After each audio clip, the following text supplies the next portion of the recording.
তো বন্ধুরা, কাজের খুব চাপ পড়েছে।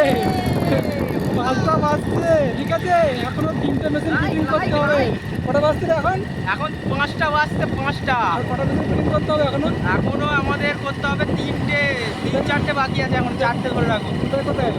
এখনো মানে তোমার ধনেখালি সাইডে আছে কটা, তারপরে তো কাস্টমার কি বলছে? কাস্টমারগুলো তো খুবই ফোন করে খুবই জ্বালাচ্ছে, মানে জ্বালাচ্ছে বলবো না, মানে ওদেরও বলছে তাড়াতাড়ি করে দিতে হবে। এমন তো করছে যেন- এমনই পজিশন, আমাদের এমনই চাপ পড়ে গেছে যে আমরা খাবার পর্যন্ত টাইম পাচ্ছি না, খাবার পর্যন্ত, চান করার পর্যন্ত একটু রেস্ট নিতেও পারছি না।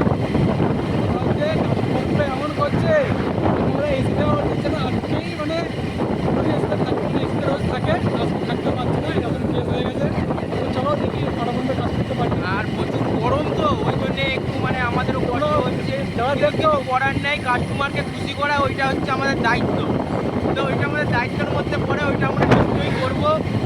যাই হোক, এখন যে পড়াশোনা করো সবাই এসি কেন? দেখেছো, আমাদের মতন হও না, নাহলে এরকম রাত দিন এরকম মানে রোদে খেটেই মরে যাবে। এই জার্নিও প্যান্টু এক হয়ে যাবে। হ্যাঁ, জাঙ্গিয়া প্যান্টুর এক হয়ে যাবে, ওইটা আমরা বলে রাখছি। চলো পরে কথা হবে। তো পরে কথা হবে, আবার আসছে বছর আবার হবে না, আসছে আগামীকাল আবার হবে।